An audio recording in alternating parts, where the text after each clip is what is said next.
Ummy's Tasty Hut. അസ്സലാമലൈക്കും. ഇന്ന് ഞാൻ കാണിക്കുന്നത് ഉള്ളിവടയുടെ റെസിപ്പിയാണ്. ഉള്ളിവട സാധാരണ എല്ലാവർക്കും ഉണ്ടാക്കാൻ അറിയുന്ന ഒരു സ്നാക്കാണ്. നമ്മൾ നോമ്പിനൊക്കെ എന്തായാലും 2-3 പ്രാവശ്യമൊക്കെ ഉള്ളിവട ഉണ്ടാക്കും. പെട്ടെന്ന് ഉണ്ടാക്കാൻ പറ്റുന്ന ഒരു സ്നാക്കാണല്ലോ ഉള്ളിവട. കഴിക്കാനും നല്ല ടേസ്റ്റാണ്. അപ്പോൾ ഉള്ളിവട ഒന്നുകൂടി നല്ല ടേസ്റ്റി, നല്ല ക്രിസ്പിയിലൊന്ന് ഉണ്ടാക്കി നോക്കിയാലോ. അപ്പോൾ അതെങ്ങനെയാണെന്ന് നോക്കാം. ഉള്ളിവട നല്ല ക്രിസ്പിയിൽ തന്നെ കഴിക്കാനും ചൂടോടെ തന്നെ കഴിക്കണം, അപ്പോഴാണ് കൂടുതൽ ടേസ്റ്റ്. അപ്പോൾ നമുക്കത് എങ്ങനെയാണെന്ന് കണ്ടു നോക്കാം. അതിനു മുമ്പ് ഒരു കാര്യം കൂടി, നിങ്ങൾ എൻ്റെ ചാനൽ ആദ്യമായിട്ട് കാണുന്നതാണെങ്കിൽ നിങ്ങൾക്ക് ഈ ചാനൽ ഇഷ്ടപ്പെടുന്നുണ്ടെങ്കിൽ സബ്സ്ക്രൈബ് ചെയ്യാൻ മറക്കല്ലേ. താഴെയുള്ള സബ്സ്ക്രൈബ് ബട്ടൺ പ്രസ് ചെയ്ത് അതോടൊപ്പം വരുന്ന ബെല്ലൈക്കണും കൂടി പ്രസ് ചെയ്ത് അതിൽ ഓൾ എന്ന ഓപ്ഷൻ സെലക്ട് ചെയ്യാം. അപ്പോൾ ഞാൻ പുതിയ വീഡിയോസൊക്കെ ഇടുമ്പോൾ നിങ്ങൾക്കത് മിസ്സാവാതെ കാണാൻ പറ്റും. അപ്പോൾ നമുക്ക് ഉള്ളിവട എങ്ങനെയാണ് തയ്യാറാക്കുന്നതെന്ന് കണ്ടു നോക്കാം. അപ്പോൾ വട ഉണ്ടാക്കാൻ ഞാനിവിടെ 5 കുറച്ച് വലിയ സൈസ് സവാള തന്നെ എടുത്തിട്ടുണ്ട്. ഇത് നീളത്തിൽ അരിഞ്ഞു വെച്ചിട്ടുണ്ട്. ഇനി ഇത് നമുക്ക് മാറ്റി വെക്കാം. ഇനി ഇതിലേക്ക് വേണ്ടി മിക്സിയുടെ ചെറിയ ജാറിലേക്ക് 4-5 വെളുത്തുള്ളി അല്ലി ഇട്ട് കൊടുക്കാം. അതിൻ്റെ കൂടെ ഒരു ചെറിയൊരു കഷ്ണം ഇഞ്ചിയും, പിന്നെ 2 പച്ചമുളക്, 1/4 ടീസ്പൂൺ ചെറിയ ജീരകം, ഇവ ചേർത്ത് ഒന്ന് നമുക്ക് അടിച്ചെടുക്കാം. ഒന്ന് ചതച്ചെടുത്താൽ മതി. അപ്പോൾ ഞാനിവിടെ ചതച്ചെടുത്തിട്ടുണ്ട്. ഇത് നമുക്ക് സവാളയിലേക്ക് ഇട്ട് കൊടുക്കാം.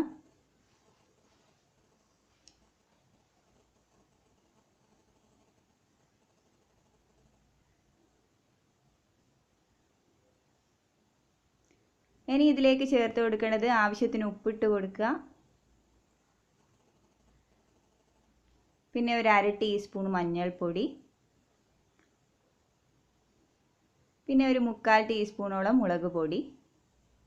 പിന്നെ ഇതിൽ ചേർത്ത് കൊടുക്കേണ്ടത് മൈദയാണ്. മൈദ കുറേശ്ശായി ചേർത്ത് കൊടുക്കണം. ഞാനിപ്പോൾ ഇവിടെ ഒരു 2 ടേബിൾ സ്പൂൺ ആദ്യം ചേർത്തൊന്ന് മിക്സ് ചെയ്ത് കൊടുക്കുന്നുണ്ട്. ആദ്യം തന്നെ കുറേ മൈദ ചേർത്ത് കൊടുക്കരുത്, കുറേശ്ശായി വേണം ചേർത്ത് കൊടുക്കാൻ. മൈദ ചേർത്ത് കൊടുത്ത് നന്നായി ഇതുപോലെ ഒന്ന് കുഴച്ചെടുക്കുക.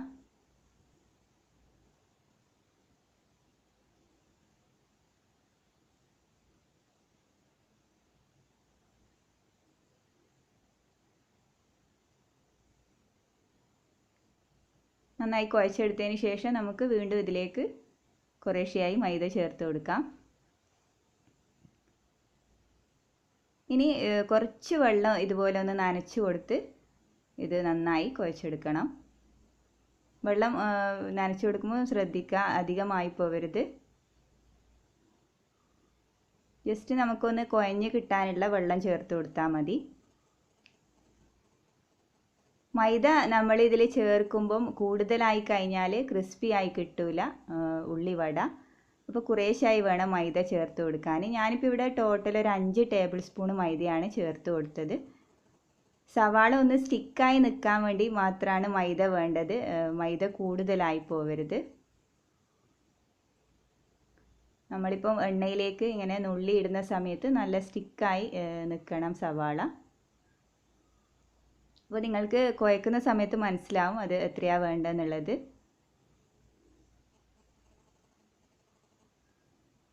ഇനി ഇതിൽ കുറച്ച് കരിവേപ്പില കട്ട് ചെയ്തതും ഇട്ട് കൊടുക്കണം. അത് മറന്നു പോയതാണ്, അപ്പോൾ നമുക്കിപ്പോൾ ഇട്ട് കൊടുക്കാം. കരിവേപ്പിലയ്ക്ക് പകരം മല്ലിയിലയും ചേർത്ത് കൊടുക്കാം.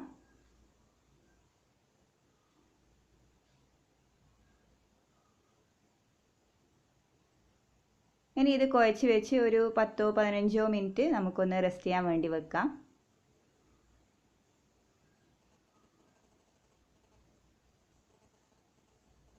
ഒരു 15 മിനിറ്റിന് ശേഷം വീണ്ടും ഒന്ന് കുഴച്ച് കൊടുക്കുക. സവാളയുടെ വെള്ളമൊക്കെ ഒന്ന് ഇറങ്ങി വന്നിട്ടുണ്ടാവും. അപ്പോൾ വെള്ളം ചേർക്കുമ്പോൾ ആദ്യം തന്നെ കുറേ വെള്ളം ചേർക്കരുത്, ഒന്ന് നനച്ച് കൊടുത്താൽ മാത്രം മതി കുഴക്കുന്ന സമയത്ത്.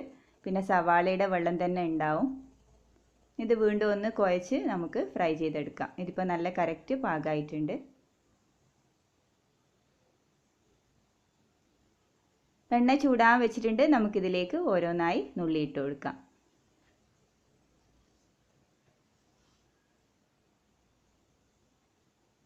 അധികം കനത്തിലിട്ട് കൊടുക്കാതെ കുറച്ചൊന്ന് പരത്തി ഇട്ട് കൊടുക്കുക, എന്നാലേ ഉള്ളൊക്കെ നല്ല ക്രിസ്പി ആയി കിട്ടും സവാള.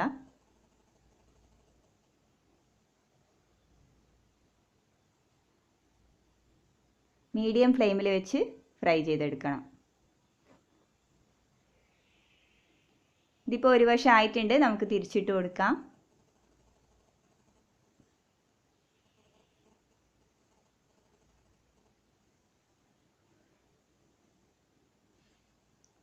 ഉള്ളിവട ഇവിടെ റെഡി ആയിട്ടുണ്ട്. ഇത് നമുക്ക് എണ്ണയിൽ നിന്ന് കോരി മാറ്റാം. നല്ല ക്രിസ്പി ആയിട്ടുള്ള ഉള്ളിവടയാണിത്. മൈദ കൂടുതൽ ചേർത്ത് കഴിഞ്ഞാൽ ഉള്ളിവട അത്ര ക്രിസ്പി ആയി കിട്ടൂല. അപ്പോൾ മൈദ ചേർക്കുന്ന സമയത്ത് നിങ്ങളൊന്ന് ശ്രദ്ധിക്കുക.